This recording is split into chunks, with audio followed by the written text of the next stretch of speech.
Chavez, and now you're clinging on to life. Yeah, and people in the chat room are saying this. I think that Hugo Chavez, you want my personal opinion, because he is a fat, little portly bastard. And that's another thing. Haven't you noticed that communists that try to, make this collective political romantic debate that, everything should be for the people, and everybody should get the same, and there should be no capitalist pigs, and this is all about communism. All these people that are the leaders of this crap, they're all fat bastards.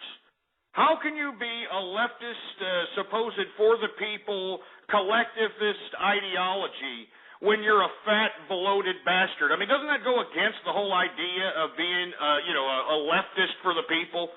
I mean, the same thing with these Islamic bastards, like that fat bastard, what was this, al-Sadr in Iraq? How in the hell can this fat bastard be a cleric when you're a fat Muslim? You're fat. It makes no sense. It shows gluttony. It shows, indulgence, for Christ's sake. And yet these people completely bypass the fact that al-Sadr is some fat, bloated piece of garbage. They seem to bypass that Hugo Chavez is a fat piece of trash. They seem to bypass that Mr. Mao Zedong, the idiot that glorified the peasantry, human peasantry, as the purest form of humanity. This guy's a fat jelly-ass bastard. Stalin also had a double chin. I don't understand how come these people it just kind of blows over their head that, even though we're starving, even though we're here being rationed out loaves of bread by the government who feel like we should just, be rationed a limited portion of food and clothing and housing, we've got these asshole dictators that are fat, bloated assholes. All right? It makes no sense.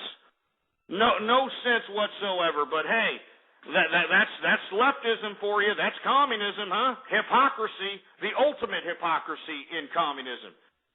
And Hugo Chavez is a perfect example. That's why he's in Cuba right now, begging Cuban medical practice to keep him alive because he doesn't trust his own country.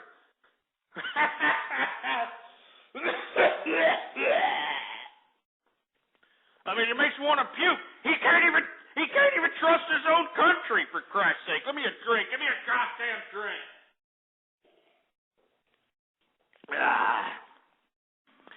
He can't even trust his own goddamn country. So, folks, I'm going to take a drink here to the death of Hugo Chavez. Arriba, ese! Arriba! Oh, my God. Anyway, let's go ahead and take a caller here. Who else we got? 713, what's up? You're on the horn. Yeah, you're taking your goddamn time, for Christ's sake. Nozart, what's up? Hey, Nozart, you there? Hey, sorry about that. I was across the room. Hey, what's going on, man? Nothing, just listening to your show. Wasn't supposed to be in the queue, but while I am, about your opinion on nuclear power and the against it? What about if they stabilise it, put energy checks in, put into safe locations where natural disasters aren't going to happen, such as not Japan where there's frequent earthquakes, somewhere like a desert, somewhere quiet and it won't cause a problem? Would you have issues then? Well, no, absolutely not. As a matter of fact, I think that should go without saying, really, is that, individuals that are going to build these types of infrastructures that are going to house nuclear reactors for energy purposes, they should be located in areas that aren't prone to natural disasters or earthquakes and that sort of thing. But unfortunately, this is just never taken into consideration. And on the contrary, where a lot of these particular nuclear reactors are located, it seems as if I don't know, I'm not being a conspiracy theorist here, but it seems like they put it in the perfect areas to make sure to destroy any good portion of the area that is afflicted with these natural disasters by putting them in specific locations that would, not only enable but, basically help the destruction of a particular area. If you take a look, especially at the nuclear reactors in California and where they're positioned, they're all positioned along the fault line. And I think that's rather, I don't know if it's a coincidence, but I'm really surprised nobody thought about this particular subject matter. But once again, I mean, who the hell do you trust? Who the hell do you know? You can't trust government. You can't trust anybody. You know what I'm saying? All you can do is live lavish. That's all you can do. But hey, that's a pretty good, pretty good issue you bring up there, Nozart. Thanks a lot for calling, man. I mean, I really wouldn't have a problem. I still don't have too much of a problem with nuclear energy. As a matter of fact, I think that we need it. I think that we need it because there's no other energy resource that's going to give us the amount of energy supply that our population demands. I mean, we're too dependent on energy. We love the iPads and iPhones and computers and plasma screen TVs. We love these things. We're not gonna get rid of them. We're not gonna get rid of them whatsoever. Anyway, we were talking about that fat Mexican Chavez, Hugo Chavez, the dictator of Venezuela. He looks like he's, barely hanging on for dear life, for Christ's sake. But if you want my personal opinion, I think, he's got the AIDS. But that's my personal opinion. So to the death of Hugo Chavez, all right?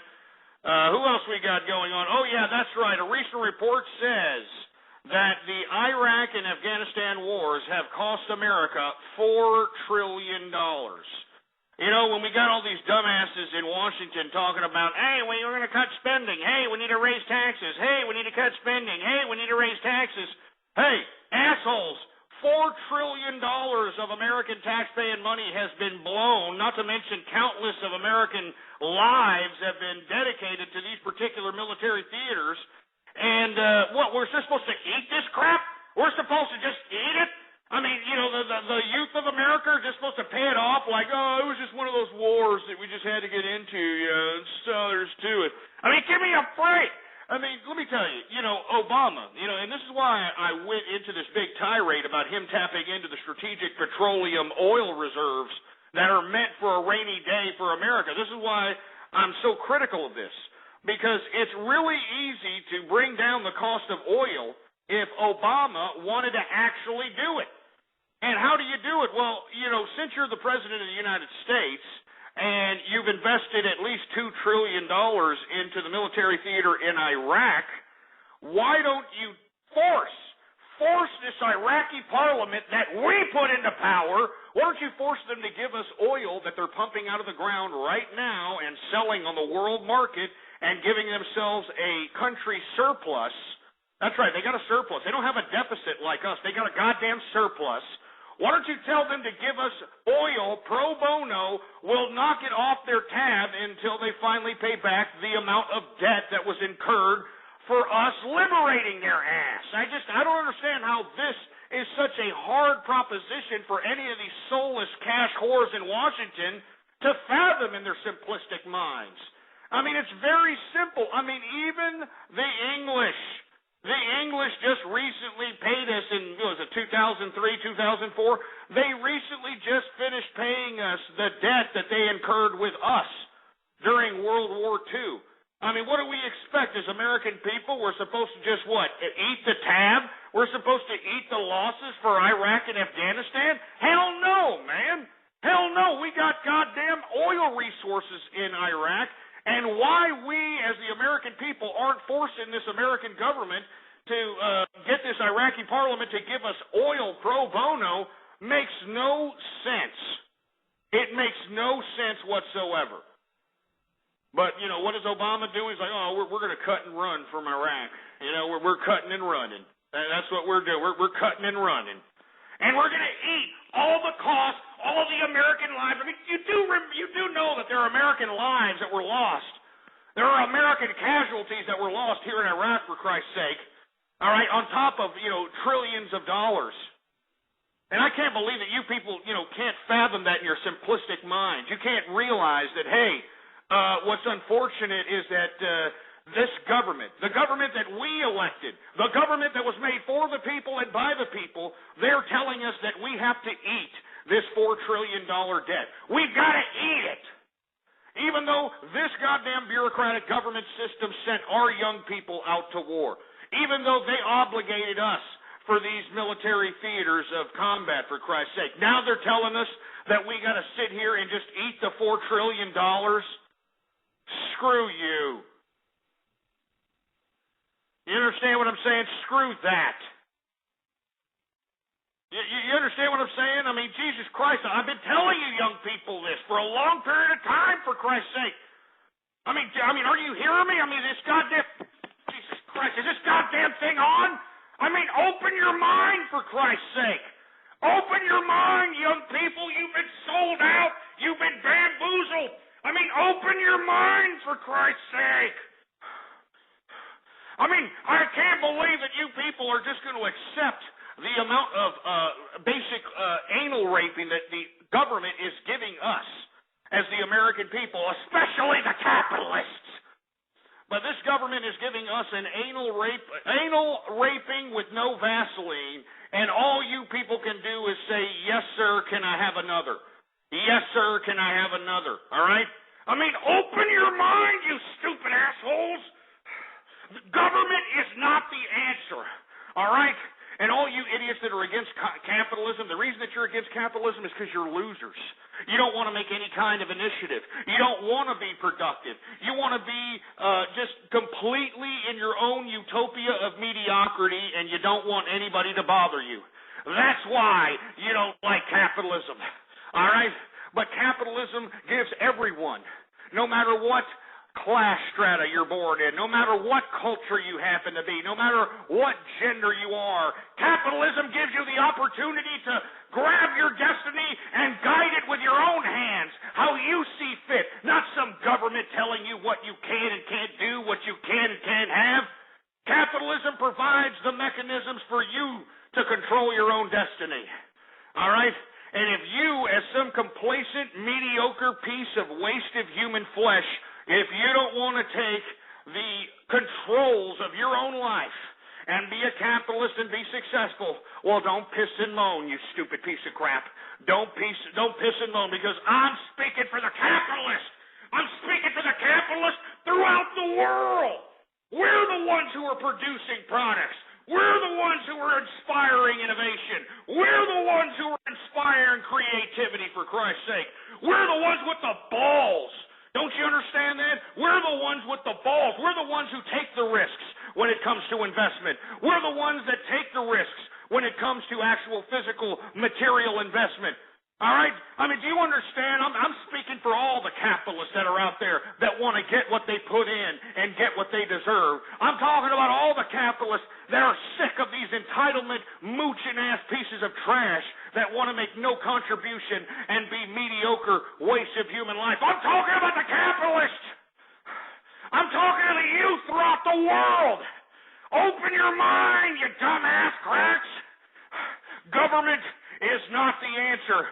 Open your mind. Open your mind. Open your mind. That's right. Open your mind. Open your mind. That's capitalism. Open your mind. Give me capitalism or give me death. Open your mind. Open your mind. Open your mind. That's right. It's time for you to see things the way it is. See these people destroying themselves. These poor people that are out here claiming they're poor. There's no poor in America. These people aren't starving. These people aren't deprived anything. They're just happy with mediocrity. They're happy with just getting bread at the bread line. Don't be one of them. Join us. Join the capitalists. I'm calling on you. I'm calling on you. Open your mind and be a capitalist. Open your mind and be a capitalist. I'm calling on all you. What are you going to do about it? What are you going to do about it?